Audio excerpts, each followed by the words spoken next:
اب میرے بھائیوں، شب قدر کے حوالے سے قرآن حکیم کی آیات اور 10 صحیح الاسناد احادیث انشاءاللہ تعالی۔ میرے بھائیوں، قرآن حکیم میں کم از کم 3 مقامات پر اس رات کا ذکر موجود ہے جس رات کے اندر اللہ تعالیٰ نے قرآن پاک کو نازل فرمایا۔ وہی رات جو ہے وہ شب قدر بھی ہے، قدر والی رات، لیلۃ القدر۔ وہی برات، چھٹکارے والی رات ہے۔ قدر تقدیر کے معنوں میں بھی لے سکتے ہیں، فیصلے کی رات، اور وہی رات لیلہ مبارکہ بھی ہے۔ اس حوالے سے یہ 3 آیات 3 مقامات سے سن لیجئے، اس کے بعد انشاءاللہ 10 صحیح الاسناد احادیث۔ پہلا ریفرنس سورہ الدخان، سورت نمبر 44، جس کی نسبت سے یہ مسئلہ نمبر 44 ہے۔ یہ میں نے اس وقت اسی کی نسبت سے رکھا تھا، شب برات والا۔ آیت نمبر 1 سے 6 تک۔ اعوذ باللہ من الشیطان الرجیم، بسم اللہ الرحمن الرحیم۔ حامیم والکتاب المبین انا انزلناہ فی لیلۃ مبارکۃ انا کنا منذرین فیہا یفرق کل امر حکیم امرا من عندنا انا کنا مرسلین رحمتا من ربک انہ هو السمیع العلیم۔ حامیم حروف مقطعات ہیں۔ اس روشن کتاب کی قسم، لوح محفوظ بھی ہو سکتی ہے، قرآن حکیم بھی۔ بے شک ہم نے اس قرآن کو ایک مبارک رات میں نازل کیا اور ہم ہی ڈر سنانے والے ہیں آخرت کا اس کتاب کے ذریعے۔ اس رات میں بانٹ دیا جاتا ہے ہر اہم کام۔ وہ جو کہتے ہیں جی وہ شب برات میں، وہ شب قدر کے بارے میں تمام کام ہماری طرف سے ہوتے ہیں اور ہم ہی فرشتوں کو بھیجنے والے ہوتے ہیں، یعنی اس میں فرشتے بھی نازل ہوتے ہیں۔ رحمت ہے تمہارے رب کی طرف سے، بے شک وہ سننے والا اور علم والا ہے۔ اچھا، اب ظلم یہ کیا گیا، انہوں نے کہا یہ جو ہے وہ شب برات کے بارے میں آیات ہے، اندازہ کریں۔ اب وہ شب برات کے بارے میں تو قرآن تو شب برات میں نازل نہیں ہوا، انہوں نے کہا نہیں جی قرآن 2 بار نازل ہوا ہے، اے لو سامو، یعنی ایک جھوٹ کو چھپانے کے لیے دوسرا جھوٹ۔ کہتے ہیں جی ایک دفعہ قرآن جو ہے وہ لوح محفوظ سے پہلے آسمان میں نازل ہوا ہے، تو وہ جو نازل ہوا تھا نا وہ ہوا تھا شب برات میں، اور جو پہلے آسمان سے دنیا میں نازل ہوا ہے وہ شب قدر میں ہوا ہے۔ اب یہ کہاں لکھا ہوا ہے، کس جگہ پہ لکھا ہوا ہے؟ ایون جو آپ روایتیں بھی ضعیف پیش کرتے ہیں شب برات کے حوالے سے، ان میں بھی یہ موجود نہیں ہے کہ اس کے اندر قرآن نازل ہوا ہے۔ لیکن ایک جنہوں کہتے ہیں چھڑ دیتی ہے سمالون، تو یہ بات مشہور کر دیتے ہیں، حالانکہ اس کی کوئی اصل نہیں ہوتی ہے۔ قرآن خود اس کی حفاظت کر رہا ہے۔ قرآن کہہ رہا ہے کہ ہم نے اس قرآن کو ایک بابرکت رات میں نازل کیا۔ اب قرآن سے پوچھیں کہ وہ رات کہاں ہے، وہ ہے اگلا ریفرنس سورۃ البقرہ آیت نمبر 185۔ شہر رمضان الذی انزل فیہ القرآن ھدی للناس وبینات من الھدی والفرقان۔ رمضان کا مہینہ وہ ہے جس میں ہم نے القرآن نازل کیا، جس میں ہدایت ہے اور اس میں ہدایت کے روشن دلائل اور یہ الفرقان، حق اور باطل میں تمیز کرنے والی کتاب ہے۔ فائنل ٹیسٹمنٹ ہے، اس اولڈ ٹیسٹمنٹ اور نیو ٹیسٹمنٹ کے بعد یہ فائنل ٹیسٹمنٹ۔ تو اب اگر وہ رات رمضان کے مہینے میں ہے تو وہ پھر شب برات وہ والی نہیں ہوگی۔ شب برات جو ہے وہ شب برات، شب قدر ہی شب برات ہے، یہی شب مبارکہ ہے۔ تیسرا ریفرنس قرآن حکیم کی مکمل سورت ہے، سورت القدر، سورت نمبر 97 پارہ نمبر 30 میں۔ انا انزلناہ فی لیلۃ القدر، بے شک ہم نے اس قرآن کو تقدیر کے فیصلوں والی رات میں نازل کیا۔ وما ادراک ما لیلۃ القدر، اور تمہیں کیا ادراک ہے، تمہیں کیا پتا کہ یہ لیلۃ القدر کیسی رات ہے۔ لیلۃ القدر خیر من الف شہر، یہ وہ رات ہے جو کہ 1000 مہینوں سے افضل ہے، یعنی قمری اعتبار سے آپ سمجھ لیں کوئی 84-85 سال، اور سولر ایئرز کے اعتبار سے 82 سال کی عبادت سے بہتر ہے اس رات میں عبادت کرنا۔ تنزل الملائکۃ والروح فیہا باذن ربہم من کل امر، اس میں فرشتے نازل ہوتے ہیں اپنے رب کی جانب سے تمام اہم کام لے کر۔ وہی فیہا یفرق کل امر حکیم۔ دیکھیں قرآن کے پیچھے قرآن کی آیات، قرآن کی سب سے بیسٹ تفسیر وہ ہے جو قرآن سے کی جائے۔ سلام، یہ رات سراپا سلامتی ہے، ہی حتی مطلع الفجر، اور یہ سلامتی ہے فجر کا وقت شروع ہونے تک، طلوع فجر تک۔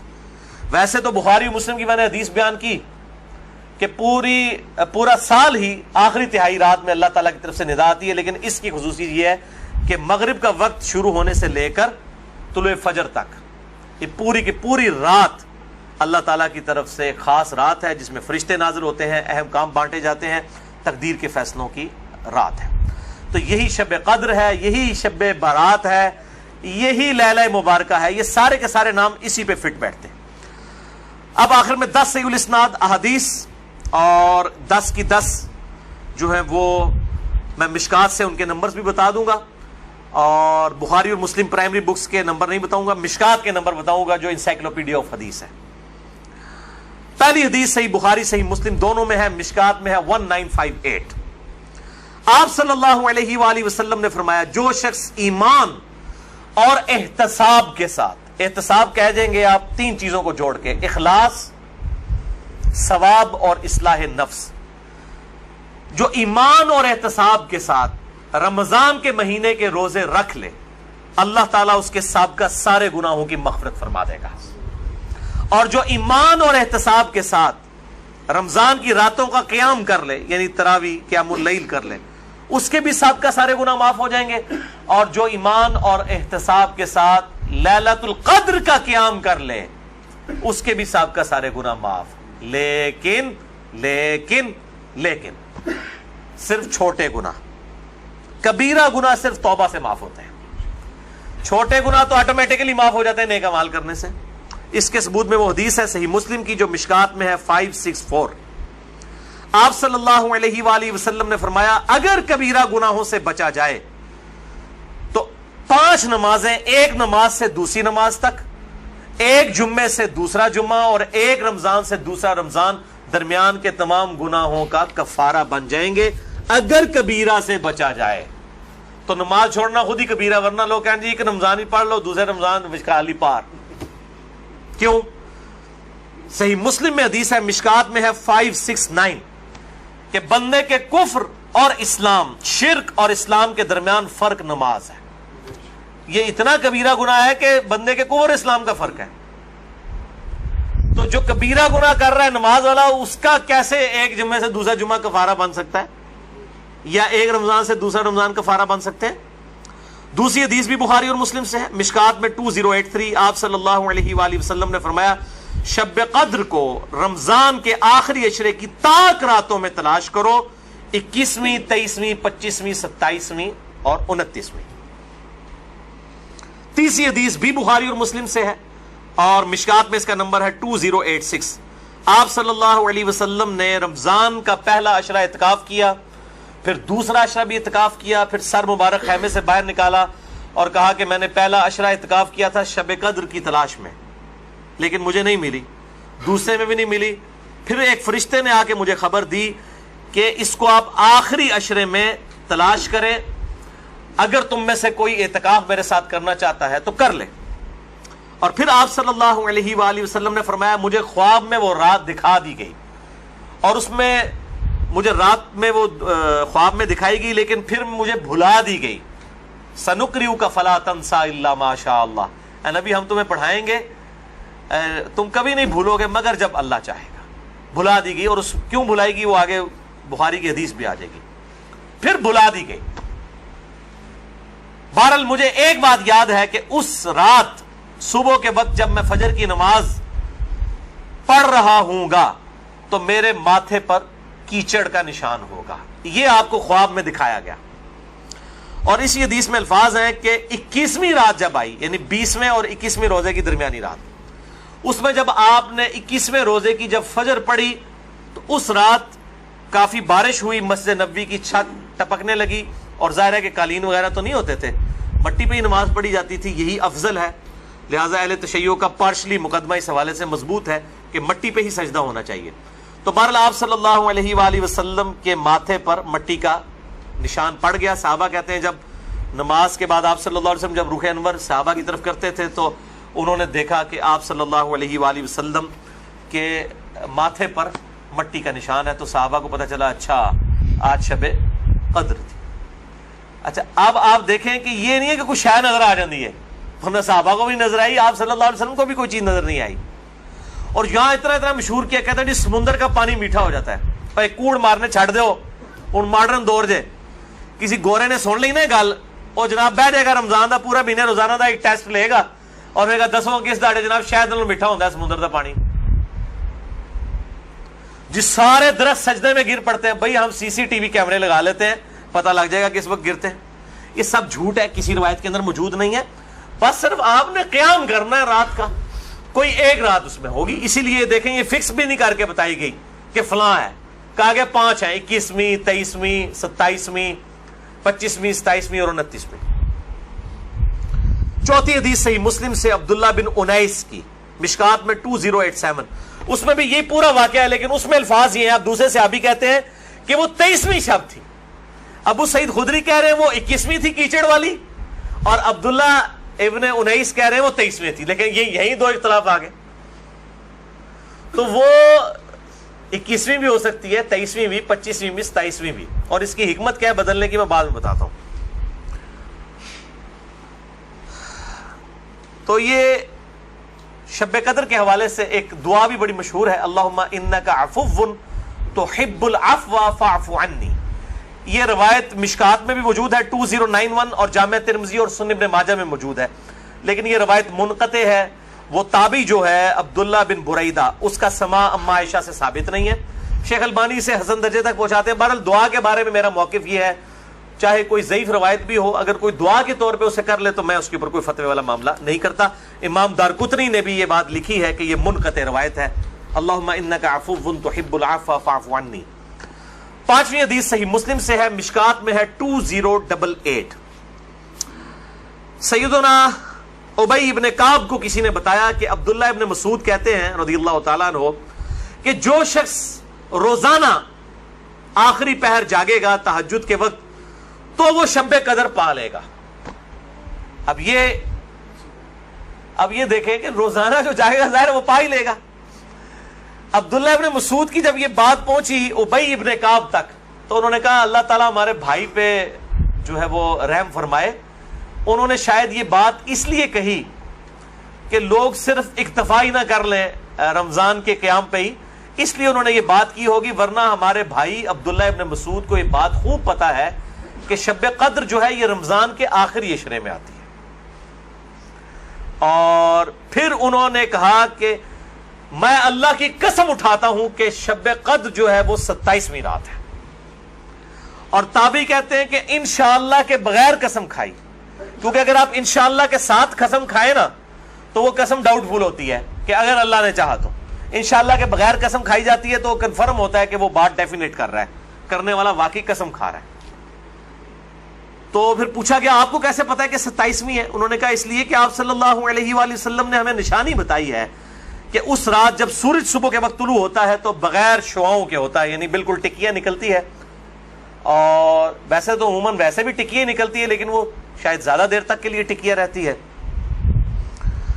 اب حالانکہ باقی روایتوں کے اندر 21ویں 23ویں بھی آیا ہے، اور یہ قسم اٹھا کے 27ویں، تو اس سے مراد پھر تطبیق یہ ہوگی کہ جو انہوں نے پائی ہے وہ اس سال 27ویں کو آئی ہوگی، ورنہ تو یہ بدلتی رہتی ہے. 6ٹھی حدیث صحیح بخاری سے مشکات میں 2095 کہ آپ صلی اللہ علیہ وآلہ وسلم شب قدر کا دن بتانے کے لیے کہ آپ کون سی رات کو یہ آئے گی باہر تشریف لائے تو 2 مسلمان آپس میں جھگڑ رہے تھے. یہ جھگڑنے کی نحوست دیکھیں. آپ صلی اللہ علیہ وسلم بھول گئے اور آپ نے فرمایا کہ مجھے اللہ نے بتائی تھی وہ رات لیکن پھر مجھے بھلا دی گئی، سنقرئک فلا تنسى الا ما شاء اللہ.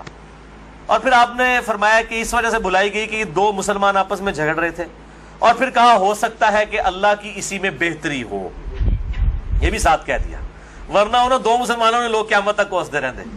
بھائی اللہ نے بتانا ہوتا تو بعد میں بتا سکتے، اللہ کے لیے تو کوئی مسئلہ نہیں تھا، اسی میں بہتری ہو، اور یہ واقعی بہتری ہے. اور پھر فرمایا اب تم اسے 21ویں 23ویں اور 25ویں میں تلاش کرو. اب یہاں 27ویں 29ویں کا ذکر کوئی نہیں ہے، وہ الگ سے حدیث میں. تو حکمت یہ ہے بیسیکلی اس کو ڈیفرنٹ کرنے میں تاکہ لوگ یہ پورا عشرہ جو ہے وہ اہتمام کریں. دوسرا لوگ کہتے ہیں جی جس رات میں قرآن نازل ہوا تھا وہ ہوگی تو کوئی ایک ہی رات نا، یا 21ویں ہوگی. یہ تو نہیں ہے کہ 14 اگست اس دفعہ جو ہے 14 اگست کو آئے تو اگلی دفعہ 14 اگست جو ہے وہ 21 اگست کو آ جائے. اس طرح تو نہیں ہوگا. 14 اگست تو 14 اگست کو ہی آئے گا. تو یہ کیا وجہ ہے کہ قرآن جس رات میں نازل ہونا شروع ہوا وہ تو یا 21ویں تھی یا 23ویں تھی یا 25ویں یا 27ویں یا 29ویں, تو اگلے سال بھی وہی ہونی چاہیے. تو یہ دنیاوی اعتبار سے تو یہ بات بالکل ٹھیک ہے. لیکن جب اللہ تعالیٰ نے اس کی سیلیبریشن اس طرح کر دی ہے کہ اس سال میں اس کی سیلیبریشن کروں گا 21ویں کو, اگلے سال 23ویں کو, اس سے اگلے سال 27ویں کو, اس سے اگلے سال پھر شاید 21ویں کو ہو جائے, پھر کبھی 29ویں کو, تاکہ یہ روٹیٹ کرتی رہے, مسلمانوں کا شوق برقرار رہے. اس میں نظر کچھ نہیں آنا ہوتا, بس قیام کرنا ہوتا ہے. اللہ تعالیٰ 82 سال کی عبادت کا ثواب لکھ دے گا. اور اس کا آسان طریقہ میں آپ کو اینڈ پہ 2 حدیثیں بتا دوں گا سست الوجود لوگوں کے لیے انشاءاللہ میرے جیسے. 7ویں حدیث بھی بخاری اور مسلم دونوں میں ہے, مشکات میں 2090. اما عائشہ کہتی ہیں کہ جب رمضان کا آخری عشرہ ہوتا تو آپ صلی اللہ علیہ وسلم عبادت کے لیے کمر بستہ ہو جاتے, خود بھی راتوں کو جاگتے اور اپنے گھر والوں کو بھی جگایا کرتے. اللہ تعالی ہمیں بھی اس سنت پر عمل کرنے کی توفیق عطا فرمائے, آمین. 8ویں حدیث صحیح مسلم سے ہے, مشکات میں 2089.